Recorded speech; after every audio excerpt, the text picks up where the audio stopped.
And it's Ken Kraetzer for Sons of the American Legion Radio. We're covering Army football, and we have a chance to visit with head coach of Army football, and that is Jeff Monken. We get to see him in his office today. Usually we see him out on the practice field. And Coach, good to see you. What's this week like? You get a little bit of a break before you play Air Force a week from Saturday. We do. We came out of the game on Saturday, and we gave the guys Sunday off. It's the first time they've had a day off following a game in a good while. We typically work out the next day and then take Mondays off. But just felt like our guys needed some rest. We did practice in full gear on Monday, and as we assessed the injury situation, just felt like we needed to back down a little bit. So Tuesday and today, as well as tomorrow, we're gonna really slow things down. A lot more meeting time, a lot less time on the field, a lot less contact, and try to get ourselves back to being closer health wise, like we were at the beginning of the season. And hopefully our plan will work. Very good. Now, I just going to mention that, this morning the news came out in college football that the Nebraska-Wisconsin game had to be canceled due to some COVID issues at Nebraska. Your team has played, 5 home games and 2 road games so far, and appear to manage the COVID very well. Obviously, West Point is a world leader in protocol development for handling this pandemic. What have been the keys for you just to be able to manage the COVID protocol with your team? Our staff has done a tremendous job of not only following the guidelines that we're getting from the CDC, but also setting protocols in place as we move around our building and around campus, in the dormitories or barracks areas, our locker room, practice fields, just everywhere that our students and our players are working and studying and traveling throughout the day. They've got pieces in place to try to keep them as healthy as possible. Beginning way back in June, when our guys reported back to campus, they created I guess a highway, you'd call it, for the way they travel in and out and through the buildings, with markings on the floor and on the stairways, hand washing stations, hand sanitizing stations, limitations on gatherings, meetings, meals, etc. We've continued to keep many of those same protocols in place, even though we've got weekly testing going on in our program. We've continued to kind of keep some of those things in place because they've helped us stay healthy to this point. And our hope is that we can continue to do that. We certainly don't want to be one of those teams that's on the news having to postpone or cancel a game because of COVID. So our players have done a really good job. I can't say enough for them, because they're of that group that we read about that's often not careful with this virus, that are gathering without masks and that sort of thing. And I think our players have been, for the most part, very responsible and have taken this seriously, and as has our campus, our student body in general, and our faculty and staff. Just can't say enough for West Point and what they've done to help our little bubble here on the banks of the Hudson stay safe. Well, I had the chance to listen to General Williams, the superintendent, give a talk about the protocols that they developed using all the resources of the United States Army, from Korea to Italy, to put a plan together to bring the cadets back and host events. And it's a tremendous credit, I think, to the Army and to West Point, which have been able to accomplish through this period. Again, getting back to football, Justin, your first 7 games, you've had the emergence, I would say, of a number of players, starting maybe on defense: John Radigan, Ryan Duran, Cedric Cunningham, Markel Broughton, Eric Smith at inside linebacker. Just maybe tell us about some of the players that have really made your defense so effective so far this year.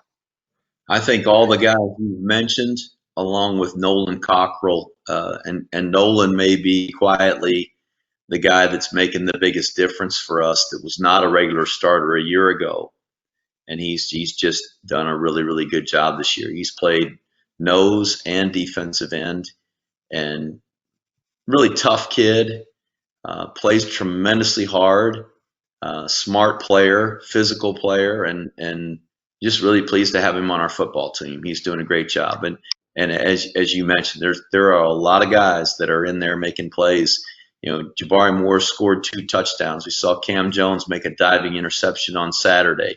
Julian McDuffie's been making plays at corner. We've seen 2 young, inexperienced guys playing outside linebacker in the place of Jeremiah Lowry when he's been injured. Nate Smith and Andre Carter. Malcolm Morrison has made the transition from corner to nickel to really, you'd call one of our outside linebacker positions, and having a really good year.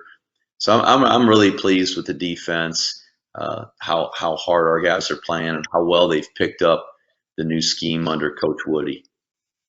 And on offense, certainly Connor Bishop at center, along with Noah Knapp, who we talked to last night, Tyrell Washington, and your quarterbacks, your young quarterbacks, Cade Ballard, Jamel Jones, Tyree Tyler. Some impressive players emerging on offense, although they're having to learn on the job, you might say. They are, and there's a lot of names that of guys that have made plays, a lot of plays for us this year. Tyrell Robinson, Tyre Tyler, Cade Ballard, Isaiah Alston, Connor Bishop starting for the first time, Noah Knapp getting about the same number of reps at center as Connor. Luke McCleary starting for the first time. He's done a really good job. 2 new tight ends, Chris Cameron, Josh Lingenfelter played almost 30 snaps, really the first significant action he's had as a freshman at tight end. And just I think our guys are really playing hard and enjoying having the opportunity to be out there. I think we all were uncertain if we were going to have a season at all. So to be able to get out there and play and enjoy it, I think our guys are just making the most of it. But all that said, I think that the 3 guys that I haven't mentioned yet, but are making the biggest difference for our football team, are our 3 team captains, Amadeo West, Santa McCoy, and Mike Johnson, just providing great leadership. All 3 of them are outstanding players for us, but they're really driving the culture and the attitude of this team, and I think that it's not, we're not an overly talented team. It's not who we are, but I think we're a tough team, and our guys play hard, and that's driven by those 3 captains and the other leaders in our locker room. Now, we talked a little bit to Noah Knapp, your center, junior, and I asked him a little bit about coordination with the number of quarterbacks that they've been working with this year, and just what it is to listen to the cadence, the commands from the quarterback before they do the snap, and being used to the differences between the players. And they seem to be able to handle that quite well. Well, how does that so? Certainly, they've had to work on it. We try to make it sound exactly the same, no matter who's calling the cadence. So, in fact, any one of our players should be able to stand back there and call our cadence, and it should look exactly the same, or should sound exactly the same, I should say. Sure. And it's a cadence that we've done for many years, and our guys get used to hearing it and should be able to repeat it. And it's all on timing, and I think that's what makes it easy for them to transition from one to the other. And one thought, final thought about the Independence Bowl opportunity that was announced on Saturday. You've got another big Army base just 2 hours away from there at Fort Polk, which has been a center for so many National Guard and troops over the years to be trained before they went on deployments. And I'm sure the chance to see the U.S. Army team play up in Shreveport, a short drive, will be a great opportunity for them. Hopefully, the Independence Bowl will be an environment, and the stadium there will be a venue where fans will be allowed to come and attend. And if they are, I know that we'll make every attempt that we can to get Army fans there, and certainly our men and women who serve in uniform. We love when they show up for the games. We love to know that we're representing them, and uh, and we want to play those games in a way that makes them very proud to wear that uniform into that stadium that day. So I hope we'll have that opportunity, Ken. Absolutely. And just want to wish you and everyone at West Point a good Halloween for all the children and families up there. Always a fun day. And we'll catch up next week. And thank you for a chance to talk a bit today. Thanks a lot. We're looking forward to Halloween too. That's a highlight for the Monken family and all the kids here at West Point. It is a great it's a great Halloween here.